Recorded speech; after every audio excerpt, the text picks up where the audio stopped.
रही है सर। नमस्कार, न्यूज 21 देख रहे हैं आप और मैं हूं आपके साथ अखिल। आज एक बार फिर बिहार विधानसभा चुनाव में एक और नए मुद्दे को लेकर हम आपके सामने हाजिर हैं। मुफ्त की रेवड़ी। नीतीश कुमार ने एक बार फिर बिहार की सियासत में ऐसा दांव चला है जिससे न सिर्फ तेजस्वी यादव चित हो गए हैं बल्कि पीके यानी कि प्रशांत किशोर को भी पसीना आ गया है। एनडीए केजरीवाल के फॉर्मूले पर चलती दिख रही है। मुफ्त की योजनाएं, घर घर राहत। लेकिन सवाल यह है कि क्या यह वाकई जन कल्याण है या चुनावी लालच है? क्या बिहार के मतदाता फिर से इस रेवड़ी राज में फंसेंगे? क्या बीजेपी के पास नीतीश के अलावा कोई चेहरा नहीं है? और क्या चिराग पासवान को फिर से किनारे करने की रणनीति सफल होगी? इन्हीं सब मुद्दों पर हम बात करेंगे, लेकिन उससे पहले मैं आपको एक बात बता दूं कि उप मुख्यमंत्री सम्राट चौधरी ने घोषणा की है कि बिहार सरकार ने मुख्यमंत्री उपभोक्ता सहायता योजना की शुरुआत की है, जिसके तहत हर परिवार को हर महीने 125 यूनिट बिजली मुफ्त मिलेगी। अभी तक सरकार सालाना 15,995 करोड़ रुपए का बिजली अनुदान देती रही है, लेकिन इस नई योजना के तहत अब 3,375 करोड़ रुपए अतिरिक्त खर्च किया जाएगा। सबसे पहले मैं डिबेट स्टार्ट करूं उससे पहले यह बाइट सुनिएगा। नीतीश कुमार जी ने बिहार के बिजली उपभोक्ताओं के लिए मुख्यमंत्री उपभोक्ता सहायता योजना की शुरुआत की और इसके माध्यम से 125 यूनिट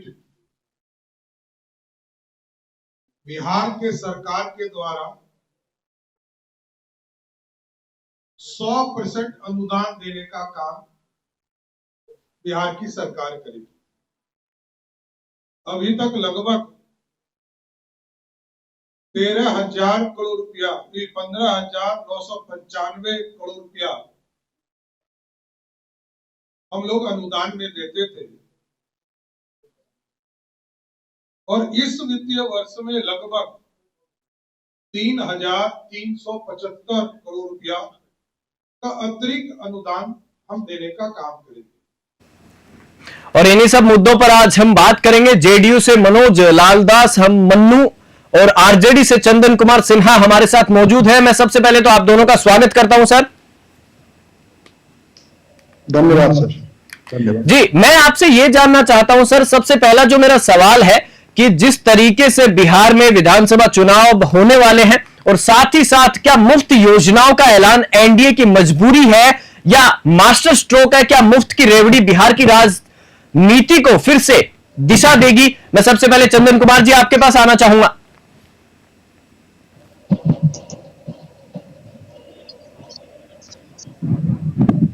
चंदन कुमार जी, आपको आवाज आ रही है मेरी? हाँ बिल्कुल बिल्कुल जी सर, मेरा सवाल मैं एक बार फिर से आपसे दोहराना चाहूंगा कि क्या मुफ्त योजनाओं का ऐलान एनडीए की मजबूरी है या मास्टर स्ट्रोक? क्या मुफ्त की रेवड़ी बिहार की राजनीति को फिर से दिशा देंगी? देखिए, ये जो है ये सिर्फ चुनावी जुमला है जी, और कुछ नहीं है। और ये जो है सरकार अब ये जान चुकी है कि अब हमें अगला सत्ता में आना नहीं है। तो जब सत्ता में ये जो है पूरा जनता समझ चुकी है इनकी बातों को, इसीलिए ये तरह तरह का जो मेरी आदरणीय तेजस्वी जी की घोषणा है उसका नकल कर रहे हैं ये। अगर ये इनको मुफ्त में बिजली इसको अगर 125 यूनिट फ्री करना ही था तो आज 20 साल से इनकी सरकार थी, 11 साल से डबल इंजन की सरकार थी, क्यों नहीं इन्होंने किया?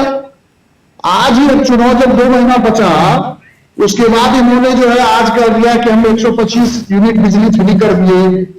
आज इधर देखेंगे सामाजिक सुरक्षा पेंशन योजना, उसको भी 400 से बढ़ा करके 1100 इन्होंने किया।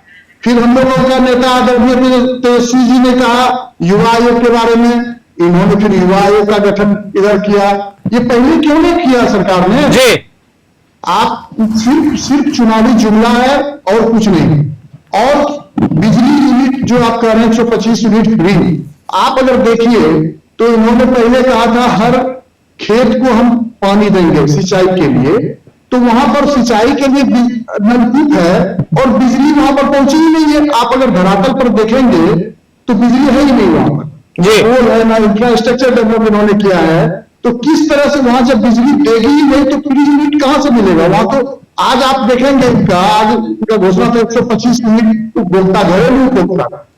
आप आज की बात मैं कह रहा हूं, एक सुल्तानगंज विधानसभा में दौलतपुर गांव है, वहां पर आज बहुत, आप जानते होंगे सुल्तानगंज श्रावणी मेला के लिए मशहूर है, और श्रावणी मेला के ऐसे समय पर वहां एक गांव दौलतपुर है जहां पर कि एक सप्ताह से बिजली नहीं है। जब वहां पर गया, लोग ऑफिस तो कहता है श्रावणी मेला के बाद आप आइएगा, तो जब एक महीना पूरा इसका बिजली वहां पर उस गांव में आएगी ही नहीं, तो फ्री यूनिट का लाभ कहां से मिलेगा? एक बात, पहली बात आप सोच लीजिए, इनका इंफ्रास्ट्रक्चर ना कहीं है, ये सिर्फ चुनावी घोषणा है और कुछ नहीं है। बाद में आप देखेंगे, कहेंगे कि ये चुनावी जुमला।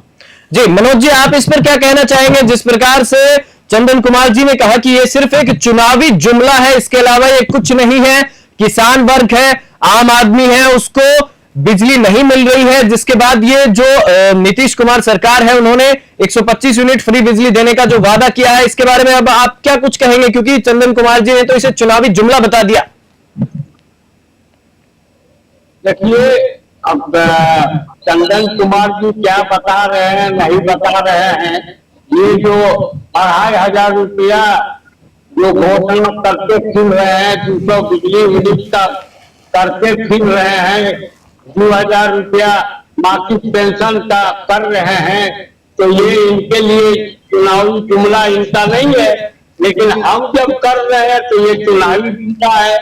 अब जानकारी होना चाहिए कि मुख्यमंत्री जी सस्ते दर पर बिजली उपलब्ध कराने के पक्ष में बिहार में बिजली का रेट जो है वो विद्युत विनियामक कंपनी है वो करती है। ये प्रस्ताव 2.5-3 साल पहले उसके पास गया था, उस पर कई मीटिंग हुई और मीटिंग होने के बाद उसने बिजली की दर कमी करने पर एतराज जताया और उसके लिए तैयार नहीं हुई। अब क्योंकि सरकार के ऊपर ही निर्भर रहता है कि वो कोई काम कर सके, ऐसे स्थिति में हमने अपने बजट को देखा, बिजली विभाग के बजट को देखा कि हम कितना उसमें कर सकते हैं, तो हमने 125 यूनिट बिजली की का घोषणा किया। जो उपभोक्ता गरीब है, गरीबी रेखा के नीचे है, उनको कुटीर के माध्यम से उनको देने का प्रयास किया है। जिनको सैटेलाइट की जरूरत है वो जो आ रहा है उसके लिए ऊर्जा का स्रोत के लिए उसके लिए उनको लोन देने की बातचीत है। तो ये हम सरकार में है तो हम कर रहे हैं। अब बिहार की जनता को अगर हमारे घोषणा पर विश्वास नहीं होता, हमने 2030 में घोषणा किया था कि हम महिलाओं को 10 लाख रुपया ऋण देंगे बिना किसी सूद पे, और आज अब हर एक साल 1.5 से 2 लाख महिलाओं को अपने पैर पर खड़ा होने के लिए दे रहे हैं। तो अगर हम पर मनोज जी मैं आपसे एक सवाल ये भी जानना चाहूंगा। मनोज जी मेरी बात सुनिए, मैं आपसे एक सवाल ये भी जानना चाहूंगा कि जिस प्रकार से आप कह रहे हैं, तो मैं आपसे ये जानना चाह रहा हूं कि जिस प्रकार से जीरो टॉलरेंस की नीति की बात सामने आती है कि बिहार में अपराध कम हुआ है, लेकिन ये मेरा एक अहम सवाल है आज का कि जिस प्रकार से आज आईसीयू के अंदर जाकर एक व्यक्ति को गोलियों से भून दिया जाता है हॉस्पिटल के अंदर जाकर, तो ये तो जो लोकप्रियता मुफ्त की रेवड़ी है ये चीज, इसका भी मैं सवाल आगे करूंगा और बहुत सारे सवाल है मेरे पास, लेकिन मैं इससे पहले एक सवाल ये करना चाहूंगा कि जिस प्रकार से आज हॉस्पिटल के अंदर एक व्यक्ति को गोलियों से भून दिया जाता है, तो अपराध पर अभी तक नीतीश सरकार है वो लगाम क्यों नहीं लगा पाई है? देखिए, अगर अपराध हुए, मैं इसको अस्वीकार नहीं कर रहा हूं और अपनी नैतिक जिम्मेदारी भी पूरे होशो-हवास से स्वीकार कर रहा हूं कि अपराध की घटना हाल के दिनों में बढ़ी है, और किस लिए वो बढ़ी है ये भी कुछ दोनों के बाद सामने आ जाएगा कि किनका इसमें हाथ रहा है। खैर, आपने आज अभी आपने बताया पारस हॉस्पिटल की घटना, देखिए इसके लिए पारस हॉस्पिटल का प्रशासन पूरी तरह से जिम्मेदार है। जी। जब वहां पर किसी भी स्थानीय विधायक सांसद पहुंचते हैं अपने किसी रिश्तेदार को देखने के लिए, तो उनके जो बॉडीगार्ड रहते हैं वो बाहर रह जाते हैं। कोई भी आदमी खाना लेके भी अगर जाता है तो उसको चेक करके उसके अपनी सुरक्षा गार्ड जाने देते हैं। जी। अगर एक आदमी भर्ती है तो कोई लाख चिल्ला दे, दो आदमी से ज्यादा नहीं जाने देते हैं। और आईसीयू में अगर 11 बजे टाइम है, अगर डॉक्टर ने नहीं बुलाया है तो उनके जो भर्ती है उनके 2 सर्जन को भी आईसीयू में जाने की इजाजत नहीं रहती है। 11 से 11:30 ही जा सकते हैं। जब आप कह रहे हैं कि किसी को जाने की इजाजत नहीं है, तो ये जो गोलियों से भूनने वाले जो बदमाश आए थे, जो अपराधी आए थे, ये कैसे घुस गए उसके अंदर, मैं ये जानना चाह रहा हूं। क्योंकि जीरो टॉलरेंस की नीति पर बिहार सरकार है, बिहार के मुख्यमंत्री हैं नीतीश कुमार, वो काम कर रहे हैं, लेकिन उसके बावजूद जब इस प्रकार की घटना होना, ये आम आदमी में एक भय का माहौल व्याप्त करती है। इस पर मैं चंदन कुमार जी आपसे भी जानना चाहूंगा इस पर। देखिए, हम लोगों के समय में एक ये लोगों ने नैरेटिव कर दिया जंगल राज। जी। कुछ भी होता था तो सीधे याद दिलाते थे कि ये जंगल राज। आज क्या मंगल राज है? आप देखिए, हॉस्पिटल में घुस कर करके लोगों को गोली मार देता है। बदमाश जो है घर के व्यापारियों को घर के बगल में, घर के सामने में गोली मार देता है। तो ये कौन सा मंगल राज है? ये तो राक्षस राज है, राक्षस राज, जिसमें कि आम आदमी को लीड लेगी इस सरकार की। आप समझिए, जो कभी मुद्दों पर बात करती थी, जो कभी मूल्यों की बात करती थी, वो पार्टी भी डिफर अपने आप को बताती थी, आज वो पार्टी भी डफर हो गया है। मतलब चाल चेहरा चरित्र चिंतन सब बदल गया है और सत्ता के लिए ये लोग कुछ भी करने के लिए तैयार है। आप समझिए, हम लोगों के ऊपर जो इन लोगों ने जो दिया जंगल राज का, हमेशा कुछ भी बोलेंगे तो जंगल राज आ जाएगा, जंगल राज। आज आप बताओ ना, ये राक्षस राज है कि नहीं है? आप इसका जवाब दो। जब आदमी सुरक्षित नहीं है तो इसको आप क्या बोलेंगे? घर में नहीं, हॉस्पिटल में नहीं, कहीं भी सुरक्षित नहीं है। तो इसका जो डबल इंजन की सरकार है, ये दोनों इंजन इसका फेल कर गया है। और आप देखेंगे कि बहुत जल्दी इसकी सरकार जो है जाने वाली है। इसीलिए इस तरह का जो है आप इसकी योजना जो अभी देख रहे हैं, ये नकल कर रही है हमारे नेता का। और इस तरह का जो घटना हो रही है, आप इसको समझिए कि हम लोग कहां सुरक्षित है। इनसे सवाल कीजिए ना, मैं पूछता हूं कि ये राक्षस राज है कि नहीं है? आप जवाब दीजिए। कहीं सुरक्षित है? मनोज जी जवाब दीजिए इस बात का।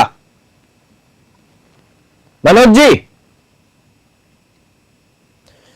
मैं माफी चाहूंगा, किसी टेक्निकल एरर के चलते शायद दोनों ही जो नेता है वो हमसे अलग, मतलब कि या तो कनेक्टिविटी के चलते, और हमारे साथ चंदन कुमार जी हैं।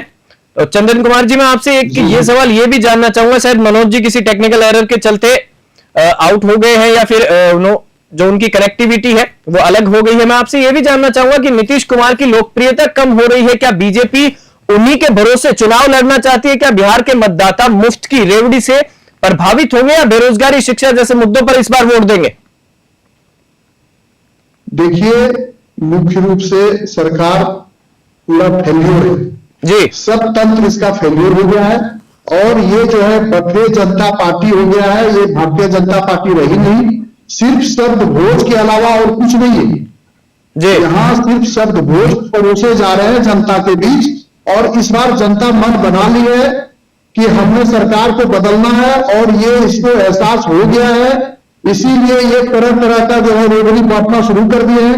मैं बता रहा हूं सर कि आप इनसे पूछिए कि क्यों नहीं, अगर ये इनको 125 यूनिट बिजली फ्री करना था, इनको अगर सामाजिक सुरक्षा पेंशन योजना बनानी थी, तो 20 साल, पिछले 20 सालों से सरकार थी। अगर ये जनता के प्रति इतना ही संवेदनशील थी तो ये सरकार क्यों नहीं बनाएगी? आज जब 2 महीने जब चुनाव बचा, तो इनको जो तरह तरह का जो हमारे नेता ने घोषणा किया, जस्ट उसका नकल कर रहे हैं। अब सिर्फ 2 ही बचा हुआ है। एक बचा हुआ है सिलेंडर 500 रुपया कर दे। आप देखेंगे दूसरा बचा हुआ है माई बहन नीति योजना 2500 रुपया जो हमारे नेता ने घोषणा किया है, अब उसका भी नकल कुछ उतारेंगे ये लोग। इसके पास कुछ भी नहीं बचा हुआ है। जनता के प्रति बिल्कुल उनकी संवेदना मर चुकी है और जनता ने इस बार निर्णय ले लिया है। इस बार निश्चित रूप से सरकार से ये लोग बाहर जा रहे हैं, इसीलिए सिन्हा जी में इन लोगों ने घोषणा कर दी। सिन्हा जी, जिस प्रकार से आप कह रहे हैं कि हमारे नेता की नकल कर रहे हैं, मैं आपसे एक सवाल ये भी जानना चाहूंगा कि जिस प्रकार से कांग्रेस ने सैनिटरी पैड्स होता है, सैनिटरी पैड्स पर राहुल गांधी की फोटो लगाई, तो ये फोटो लगाना कहां तक उचित है? देखिए, ये कांग्रेस के लोगों से आप जानकारी लीजिए, उनका अपना पर्सनल नहीं, आप भी उनके आपकी पार्टी है, वो भी उनके एक गठबंधन की घटक है। बिल्कुल बिल्कुल गठबंधन की घटक है, इसको मैं मानता हूं, लेकिन हर पार्टी का अपना अपना विचारधारा है। वो क्या सोच करके क्या काम किए हैं उसके बारे में कांग्रेस के प्रवक्ता आपको ज्यादा बढ़िया से बता पाएंगे। हम राष्ट्रीय जनता दल की ओर से, आप हमारे पार्टी के विचार के बारे में, विचारधारा के बारे में आप बात कीजिए तो निश्चित रूप से मैं उसका जवाब दे पाऊंगा। जी, मैं आपसे फिर अगला सवाल ये करना चाहूंगा कि क्या जिस प्रकार से बिहार में जो चुनावी माहौल चल रहा है, क्या तेजस्वी यादव की चुनौती अब खत्म हो गई है या अभी असली लड़ाई बाकी है? क्योंकि तेजस्वी यादव की रणनीति को ये स्कीम्स कैसे प्रभावित करेंगी, ये अपने आप में एक टाइम बताएगा। और जिस प्रकार से प्रशांत किशोर और चिराग पासवान है, दोनों का ही इस चुनाव में क्या होगा, मैं आपसे ये सवाल जानना चाहूंगा। हमारे साथ मनोज जी भी जुड़ चुके हैं वापस से। जी जी जी, देखिए, हमारे लिए कोई चुनौती कोई पार्टी नहीं है, सब अपना अपना मेहनत कर रही है। प्रशांत किशोर जी हैं और अपना और भी रालोसपा के जो है चिराग पासवान जी, सब लोग अपने अपने तरह से मेहनत करें। चुनाव है, लोकतंत्र है, सब लोग चाहते हैं कि हम आगे बढ़ें, लेकिन मैं अपना बता रहा हूं कि राष्ट्रीय जनता दल इस बार बहुत बेहतर तरीके से पूरे बिहार में आप देखेंगे अच्छे तरीके से आप प्रदर्शन करेंगे। इसको देख करके निश्चित रूप से एनडीए में बहुत घबराहट है और इस घबराहट के चक्कर में उल्टा पुल्टा जो डिसीजन ले रहे हैं, आप देख रहे हैं। जो मेरा सोच है, हमने जो जनता से घोषणा किया था, आप देखे होंगे कि हम लोगों की सरकार 17 महीने की बनी। हम लोगों ने जनता को 10 लाख नौकरी का जो वादा किया था, 5 लाख नौकरी दिया, 3 लाख प्रक्रिया ठीक कराया। उस समय इन लोगों को ये हमेशा जब हमारे विपक्ष में थे क्या बोलते थे, कहां से पैसा लाए? तेजस्वी जी ने करके दिखाया। उसी तरीके से 200 यूनिट बिजली फ्री हमने कहा था, निश्चित रूप से सरकार जब आएगी तो हम 200 यूनिट बिजली फ्री करके दिखाएंगे। हमने कहा है कि 500 रुपये में सिलेंडर देंगे तो हम देंगे, लेकिन अगर ये 125 यूनिट ये अच्छा होता कि 250 यूनिट बिजली फ्री कर देना। कौन मना किया हुआ है? सरकार में आप हैं, कर दीजिए। जनता के लिए अगर आप बेहतर सुविधा देंगे तो हम आपका समर्थन करते हैं। मनोज जी, इस पर क्या कहेंगे? क्योंकि अच्छी सुविधा सोच कब आती है? मैं चंदन जी एक बार मैं आपको रोकना चाहूंगा। मनोज जी, इस पर आप क्या कहेंगे जब चंदन जी ये कह रहे हैं कि हमारी सरकार जब अगर सत्ता में आएगी तो हम 200 यूनिट बिजली फ्री देंगे, और आप भी जेडीयू से हैं, एनडीए के गठबंधन के घटक हैं, तो आपकी इस पे क्या राय है? और एक सवाल मेरा आपसे यह भी है कि नीतीश कुमार की लोकप्रियता कम हो रही है, क्या बीजेपी उन्हीं के भरोसे इस बार 2025 का जो विधानसभा चुनाव है वो लड़ना चाहती है? क्या बिहार के मतदाता मुफ्त की रेवड़ी से प्रभावित होंगे या फिर बेरोजगारी, शिक्षा जैसे मुद्दों पर वोट करेंगे?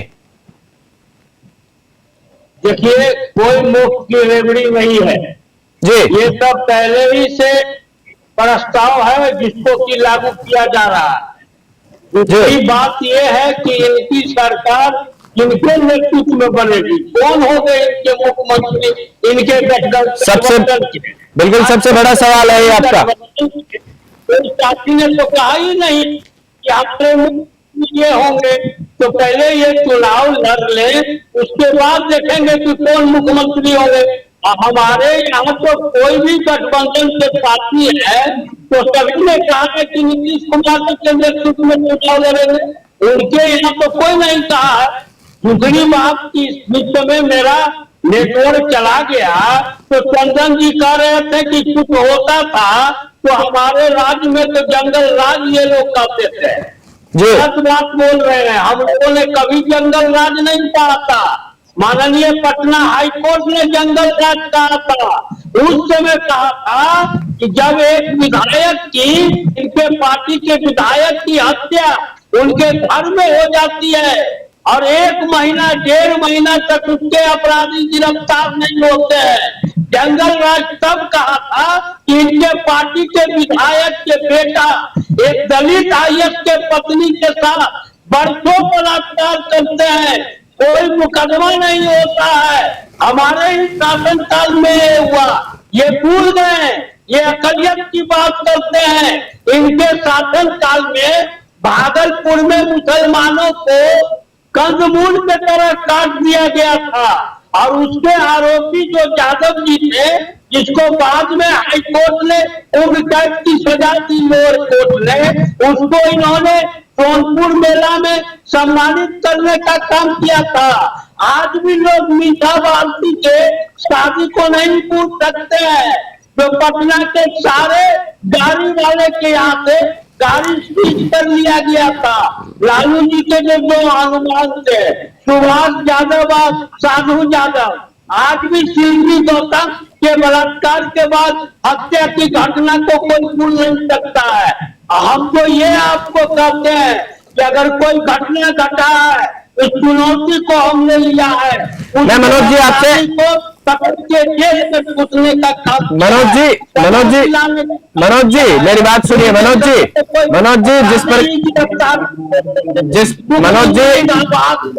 मनोज जी मेरी बात सुनिए। मनोज जी किडनैप कर लिया और कैसे पैसा देकर लालू करवा दिए, ये तो उस समय के मीडिया के समाचार थे, हमारा समाचार नहीं था।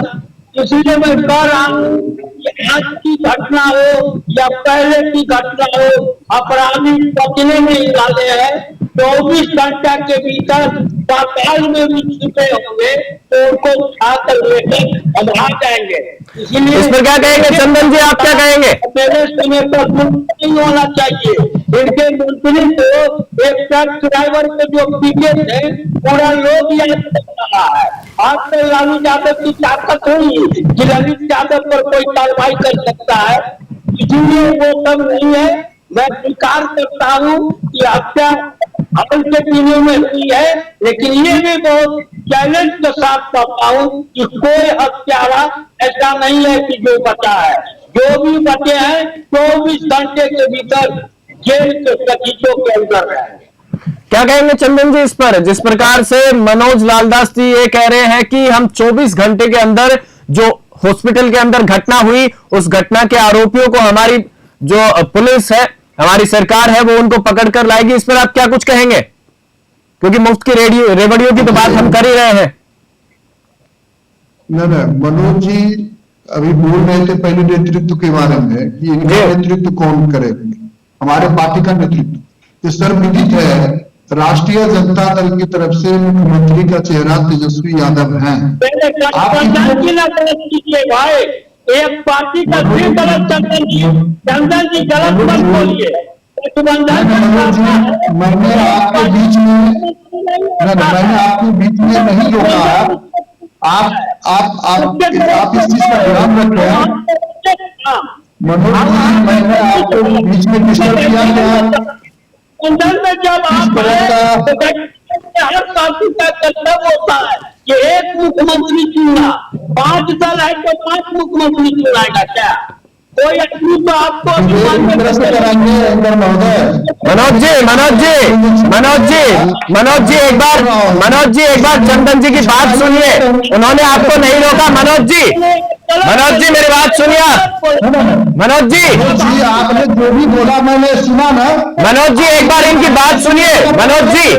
मनोज जी इनकी बात सुनिए। जब इन्होंने आपको नहीं रोका तो एक बार इनकी बात सुनिए, इनको भी अपना पक्ष रखने दीजिए। जी बोलिए। हमने बीच में इनको रोका नहीं और हम जब बोलने लगे तो सुनने की क्षमता नहीं है। सुनिए मनोज जी, आपने नेतृत्व की बात कहा, हमारे तरफ से नेतृत्व फिक्स है। हमारे पर मुख्यमंत्री जी तेजस्वी यादव होंगे। आप ये न बताएं कि सिर्फ एनडीए के तरफ से कह रहा है कि हम नीतीश जी के चेहरा पे लड़ेंगे, लेकिन क्या जीतने के बाद आप उसको मुख्यमंत्री नीतीश जी होंगे क्या? आप ये तो पहले बताएं। एक बार बात सुनिए मनोज जी, इनकी बात सुनिए। एक बार आप बात सुनिए, इनको अपना पक्ष रखने दीजिए। फिर बीच में ही बोलने लगे। मेरी बात तो सुनिए। मनोज जी एक बार बात सुनिए, आप इनको पक्ष रखने दीजिए अपना। मनोज जी सीट पर बैठेंगे। मनोज जी, इसके कौन साथी ने कहा कि नीतीश कुमार मुख्यमंत्री नहीं होंगे? ये इस तरह से डिबेट कैसे हो पाएगा? मनोज जी एक बार इनका पक्ष तो सुनिए आप। मनोज जी इनका पक्ष तो सुनिए, एक बार आप बीच में बोल रहे हैं, इनको अपनी बात तो रखने दीजिए, इनको अपनी बात रखने दीजिए, एक बार बात सुनिए, उसके बाद आप अपना पक्ष रखिए। जो भी सवाल होंगे बीच के वो सवाल मैं पूछ लूंगा। आप जो ये कह रहे हैं कि 24 घंटे में जो है अपराधी पकड़े जाएंगे, इनसे पूछिए कि मुजफ्फरपुर वाला कांड भूल गए क्या? मुजफ्फरपुर का जो कांड हुआ था, जिसमें कि इनके पार्टी के सदस्यों का नाम आया था, क्या कार्रवाई हुई आज तक? ये पहले ये बताए।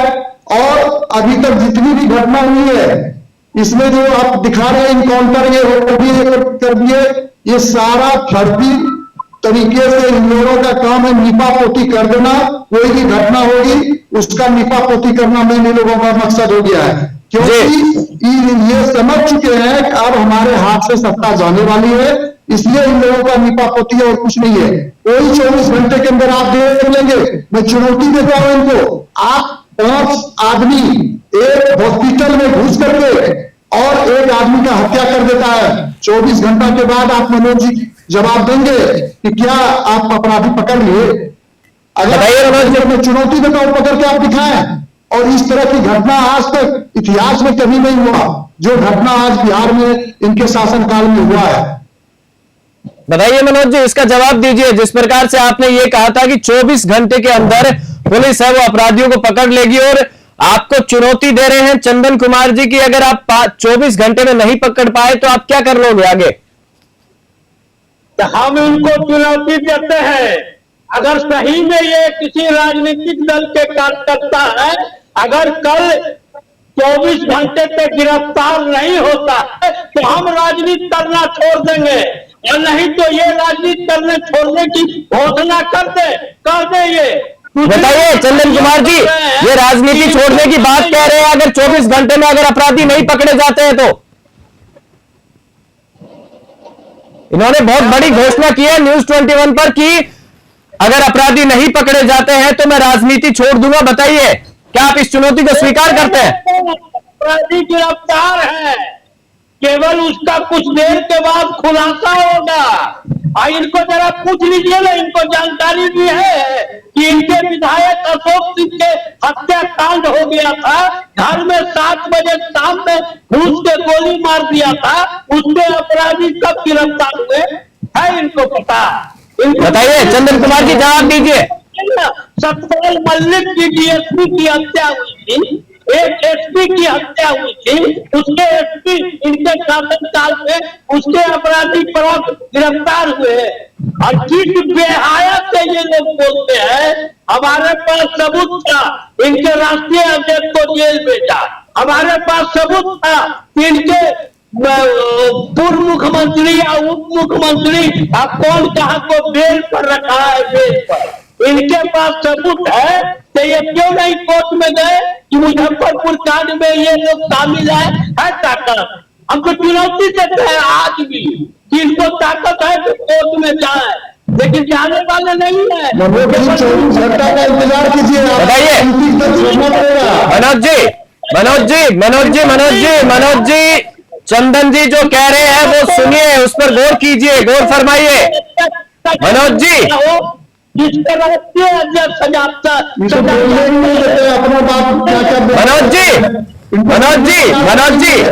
मनोज जी मेरी बात सुनिए। मनोज जी एक बार चंदन कुमार जी की बात सुनिए। इनको सुनने की आदत है ही नहीं, बैठेंगे सिर्फ बोलते रहेंगे, सुनेंगे नहीं। राहुल गांधी काहे के लिए आया, चाहे आपका कांग्रेस का अध्यक्ष है, क्यों नहीं आपने कोर्ट में गए और यहाँ बैठ के बोल रहे हैं कि ये इनकाउंटर है। मनोज जी, कोर्ट आपको बांस कर देगा, जैसे राहुल गांधी को बांस कर दिया, मनोज जी लोग को भी बांस कर देगा। मनोज जी एक बार रुकिए आप। मनोज जी, अरे सर मेरी बात तो सुनिए आप, उनकी तो नहीं सुन रहे, मेरी तो सुनिए कम से कम। चंदन कुमार जी आप बोलिए, अपना पक्ष रखिए। बोलने के लिए जानते हैं राष्ट्रीय अध्यक्ष सजा याफ्ता है आपके नजर में? कोई जरा हमको बता दीजिए। सजा याफ्ता है जो व्यक्ति झूठ बोलेगा, किडनी बदल रहा है। सरकार बनने दीजिए, सरकार बनने दीजिए, उसके बाद पता चलेगा कि कौन आदमी जेल जाता है। आप लोगों ने जितना भ्रष्टाचार किया है सबकी जांच होगी। जब सरकार बनेगी तब पता चलेगा।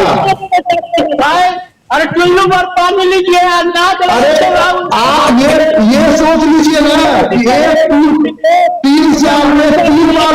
अरे मनोज जी एक बार बात तो सुनिए इनकी, चंदन कुमार जी की बात तो सुनिए मनोज जी। मनोज जी तो भ्रष्टाचार में मनोज जी एक बार बोलने तो दीजिए, आप रुक ही नहीं रहे, आप बुलेट ट्रेन बने हुए, आप इनकी बात तो सुनिए चंदन कुमार जी की। देखिएगा जांच में कौन दोषी होता है, कौन जेल। मनोज जी एक बार बात तो सुनिए इनकी, इनको अपना पक्ष तो रखने दीजिए।